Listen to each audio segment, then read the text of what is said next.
నమస్తే, నేను మీ Satish. Senior IPS అధికారి పివి సునీల్ కుమార్ మరి ఇటీవల కాలంలో ఆయన చేస్తున్నటువంటి వ్యాఖ్యలు ప్రధానంగా రఘురామకృష్ణరాజు గారిని టార్గెట్ చేసి మాట్లాడుతున్నట్లుగా కనిపిస్తూ ఉన్నాయి. కొన్ని సందర్భాల్లో ఆయన బహిరంగంగా పేరు కూడా చెప్పారు. కానీ తాజాగా ఆయన మరొక వీడియోని రిలీజ్ చేశారు. అందులో వాడు వీడు అంటూ మాట్లాడితే నిన్ను మేము అనలేమా, ఇంతకంటే తీవ్రంగా నిన్ను విమర్శించగలం అంటూ ఒక వ్యంగ్యంగా కావచ్చు లేదా ఒక హెచ్చరిక ధోరణిలో ఆయన చేసినటువంటి వ్యాఖ్యలు కూడా ప్రస్తుతం చర్చనీయాంశంగా మారినాయి. మరి ఏంటి పివి సునీల్ కుమార్ ఉన్న ఫలంగా ఈ రకంగా రియాక్ట్ అవ్వడం వెనకాతల అసలు కారణం ఏమై ఉండొచ్చు? ఇదే అంశాలు మనతో చర్చించేందుకు సీనియర్ జర్నలిస్ట్ దుర్గా కుమార్ గారు ఉన్నారు. సార్ నమస్తే. నమస్తే సతీష్. సార్, పివి సునీల్ కుమార్ గారి మాటల వెనకాతల అంతర్యం ఏమనుకోవాలి? ఎందుకు అంటే ఒక ఐపీఎస్ అధికారి సస్పెన్షన్లో ఉన్నారు, అది కూడా ఆయన పైన ఉన్నటువంటి కేసు అభియోగాల నేపథ్యంలో. అందులో ఆయన చెప్తున్నారు నా తప్పేం లేదు అని. మరి తప్పేం లేకపోతే ఆ కెరియర్ ఆఖరి దశలో ఆయన సస్పెన్షన్ ఎందుకు ఎదుర్కొంటా ఉన్నారు? దానిపైన న్యాయ పోరాటం చేసే అవకాశం ఉన్నా ఎందుకు ఆయన పోరాటం చేయట్లేదు? రెండోది, ఇంకో పక్కన రఘురామకృష్ణన్ రాజు గారిని టార్గెట్ చేస్తూ ఆయన చేస్తున్న విమర్శలు. మరి ఇప్పుడు ఇందాక తాజాగా ఆయన ఒక వీడియో రిలీజ్ చేశారు. దాంట్లో ఆయన పేరు రఘురామకృష్ణరాజు గారి పేరు అయితే చెప్పలేదు, కానీ మాట్లాడింది కానీ ఆయన ఆగ్రహం వ్యక్తం చేసినంతా కూడా ఆయన పైనే అన్నట్లు. ఎందుకు ఈ రకంగా వ్యవహరించడం వెనకాతల ఏమిటి అసలు మర్మం ఏమని భావించవచ్చు? నిజానికి సతీష్ గారు, ఇప్పుడు సునీల్ కుమార్ గారు ఒక డీజీ క్యాడర్ ఐపీఎస్ అధికారి, తర్వాత రఘురామకృష్ణరాజు గారు ఫక్తు పొలిటికల్ బిజినెస్ పర్సన్. వీళ్ళిద్దరికీ గట్టి తగాదాలు లాంటివి ఏం లేవు. కానీ రఘురామరాజు గారికి జగన్మోహన్ రెడ్డి గారికి, అది ఆయన పార్టీ అధ్యక్షుడు కూడా. రఘురామరాజు గారు గతంలో వైఎస్ఆర్సీపీలో ఉన్నప్పుడు ఆ పార్టీ అధ్యక్షుడు. ఆయన టికెట్ ఇచ్చాడు నర్సపూర్ నుంచి. రఘురామరాజు గారు నర్సపూర్ నుంచి గెలిచాడు. కానీ వాళ్ళిద్దరికీ పొలిటికల్గానో లేకపోతే పర్సనాలిటీ వ్యక్తిత్వ స్థాయిలోనో ఈగో ప్రాబ్లమ్స్ ఇద్దరి మధ్యలో వచ్చినాయి. ఎందుకంటే రఘురామకృష్ణరాజు గారు ఒక రకంగా రాజశేఖర్ రెడ్డి గారికి సమకాలికుడు కాబట్టి ఈయన జగన్మోహన్ రెడ్డిని అంత కేర్ చేయలేదా, లేకపోతే జగన్మోహన్ రెడ్డి రఘురామరాజు ఏంటి నాకన్నా ధిక్కారంగా ఉండాడు అనే ఒక ఫీల్ వచ్చిందో, వీళ్ళిద్దరి మధ్యలో ఈగో క్లాష్ వచ్చింది. వచ్చిన దగ్గర నుంచి దాదాపు 4 సంవత్సరాలు పాము ముంగిసలాగా వాళ్ళిద్దరూ పోట్లాడుకున్నారు. ఆ సందర్భంలో జగన్మోహన్ రెడ్డి గారు కూడా ఇతను నా సొంత పార్టీ ఎంపీ అయినా సరే గాక ఇతనికి ఒక గుణపాఠం చెప్పాలి అనుకున్నాడు. గుణపాఠం చెప్పాలి అనుకుంటే యాక్చువల్గా పొలిటికల్ లీడర్స్ ఏం చేస్తారంటే వాళ్ళ పొలిటికల్ కార్యకర్తలతో ఏదైనా కక్ష సాధింపు దాడి, భౌతిక దాడిన చేయించవచ్చు, ఇంకో రకంగా చేయొచ్చు, లేకపోతే ఆర్థిక మూలాల మీద దెబ్బ కొట్టచ్చు. కానీ జగన్మోహన్ రెడ్డి గారు ఒక కొత్త మార్గాన్ని ఎన్నుకున్నాడు. తనకు ఉన్నటువంటి రాజ్యాంగ వ్యవస్థల్లో ఒకటైనా ఈ పోలీస్ వ్యవస్థను ఎన్నుకున్నాడు. ఆయన్ని తీసుకొచ్చి టార్చర్ పెట్టమన్నాడు. టార్చర్ పెట్టమన్నంత మాత్రాన ఏ ఐపీఎస్ అధికారి కూడా అలాంటి రిస్క్ కార్యక్రమం తీసుకోడు. ఎందుకంటే అది జగన్మోహన్ రెడ్డికి ఆయన పార్టీ ఎంపీకి సంబంధించిన అంశం. అది వాళ్ళు పార్టీ పరంగా చూసుకోవాలి, లేదా వ్యక్తిగతంగా చూసుకోవాలి, లేకపోతే జగన్మోహన్ రెడ్డి వ్యక్తిగత ఆయన ఒక ఫ్యాక్షన్ లీడర్ కాబట్టి ఆ రకంగా చూసుకోవచ్చు. కానీ మనం వీళ్ళకి ఒక కిరాయి గుండాల్లాగా పనిచేస్తే రేపు ఈ వ్యవస్థలో నేను కొనసాగాల్సిన వ్యక్తిని, రేపు నేను బాధ్యత పడాలి. ఈ తర్వాత పోలీస్ అధికారిగా వీళ్ళు ఎంత సీక్రెట్గా ఏ చేసినా ఎక్కడో ఒక clue, every criminal will leave a signature at crime site అన్నట్టుగా ఒక ఏదో సూక్తి కూడా ఉంది. అలాంటిది మరి అంత సునీల్ కుమార్ గారు ఆ రోజున దాని అత్యున్నత స్థాయిలో సిఐడిలో ఉండి సిఐడి కార్యాలయంలోనే ఆయన్ని దారుణమైనటువంటి కస్టోడియల్ టార్చర్ పెట్టారు. పెట్టిన తర్వాత దాన్ని మాఫీ చేయటానికి కూడా అనేక రకాలటువంటి కథనాలు సృష్టించారు. అది జడ్జి గారి ముందు కూడా ఆయన చెప్పాడు, నన్ను ఫలానా వాళ్ళు కొట్టారు ఇది అని. ఆ కొట్టిన దానికి కూడా ఒక దొంగ సర్టిఫికెట్ పుట్టించారు గుంటూరులో. ఇది ఒక రకంగా జాతీయ స్థాయి ఇష్యూ అయింది. ఇష్యూ అయినా కూడా రఘురామకృష్ణరాజు గారు ప్రభావితం చేయాల్సినంత చేయలేకపోయాడు. అంటే ఆ కేసులో సరైన న్యాయం జరగలేదు.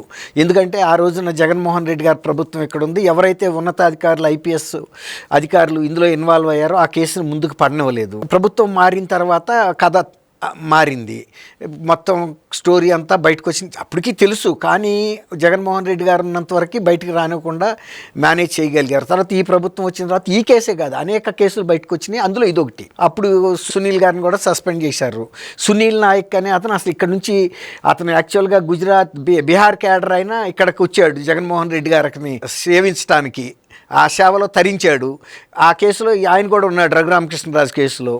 కానీ తర్వాత భయపడిపోయి ఎప్పుడైతే ఈ ప్రభుత్వం పోయిందో మళ్ళీ బీహార్కి వెళ్ళిపోయాడు. బీహార్లో ఫైర్ అండ్ డిఐజీగా ఉన్నాడు, అండ్ వీటికి హోమ్ గార్డ్స్కి అరెస్ట్ చేయడానికి వెళ్తే కూడా పెద్ద సీన్ క్రియేట్ చేశాడు. కానీ హైకోర్టు ఏం చెప్పిందంటే నథింగ్ డూయింగ్, నువ్వు వచ్చి ఇక్కడ విచారణ అధికారి ముందు హాజరు కావాల్సిందేనని, ఫలానా డేట్ లోపల అని చెప్పింది. వచ్చాడు, వచ్చి కొన్నాళ్ళు హాజరయ్యి ఆఖరి రోజు హాజరవ్వకుండా నా తల్లికి అనారోగ్యం అని ఒక వ్యూహాత్మకంగా తప్పించుకుంటే రేపు మళ్ళీ ఇందులో వచ్చి ఆయన విజయనగర ఎస్పీగా ఉన్న దామోదర్ గారి ముందు హాజరవ్వమన్నారు. రేపు హాజరవుతున్నారు. ఈ కేసులో చాలా దగ్గరికి వచ్చేసింది కదలికలు. అంటే కేసు విచారణ ముగింపు దశకు వస్తుంది.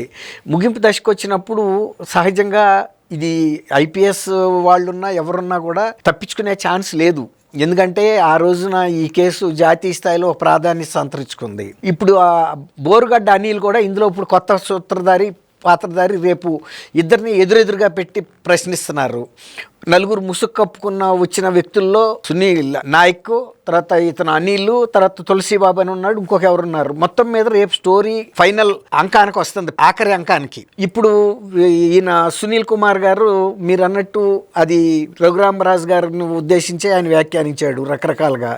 ఆయన మరి చెప్పినవన్నీ మంచి మాటలే చెప్పాడు, ఇది నేను అన్నిటికీ దూరంగా ఉంటాను అది ఇదని. మీరు ఇతరాటిల్లో వివాదాలు లేకపోయినా రఘురామకృష్ణరాజు విషయంలో ఆయన పాత్ర ఏంటనేది ఆయనగా ఆయన చెప్పుకోలేడు. ఇప్పుడు మనమేమో వ్యాఖ్యానించలేము, అది ఆల్రెడీ రికార్డెడ్గా ఉంది. తర్వాత ఆయన టైంలోనే ఆయన కార్యాలయంలోనే జరిగిన అంశం.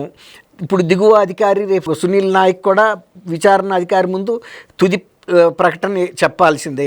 తను నెత్తినేసుకుంటాడా లేకపోతే నా పై అధికారులు చెప్పాడని చెబుతాడా తెలీదు. చెప్పినప్పుడు యాక్చువల్గా సునీల్ కుమార్ గారు అందులోంచి తప్పించుకోవడానికి కూడా అవకాశం ఉండదు. మరి కాబట్టే ఇవాళ రఘురామరాజు గారి మీద ఏదో ఒక కేసు బిల్డప్ చేయాలి కాబట్టి, ఆయన మీద ఏదో పరుష పదజాలంతో నేను మాట్లాడా కాబట్టి నా మీద కక్ష కట్టి ఈ కేసుని ఇంతరాక తీసుకొస్తున్నాడు, నన్ను అనవసరంగా ఇరికిచ్చారు, ఆయన నా మీద కూడా ఇలాంటి పదజాలం వాడాడు కాబట్టి నేను కూడా ప్రతిస్పందించి వాడానని చెప్పుకోవడానికి అంటున్నాడా తెలియదు. మరి ఇన్ని రోజుల నుంచి ఆయన మీద వ్యక్తిగతంగా వీడియోలు వదిలిన సందర్భం అయితే పెద్దగా లేదు నాకు తెలిసి. అదే చెదురుమదురుగా మాట్లాడుకున్నారు కానీ ఇవాళ ఎక్స్క్లూజివ్గా డెడికేటెడ్గా ఆయన్ని ఉద్దేశించే మాట్లాడాడు. గతంలో ఆయన అమరావతి గురించో లేకపోతే ప్రభుత్వ విధానాల గురించో మాట్లాడాడని ఎవరు అనలేదు, ఆ ఇష్యూ రాలా. ఒక్క రఘురామకృష్ణరాజు ఇష్యూలోనే ఆయన పేరు బయటకు వచ్చింది. అన్ని సంవత్సరాల నుంచి ఆల్మోస్ట్ ఇప్పుడు మీరు చెప్పారు 2 నెలలు ఉందని.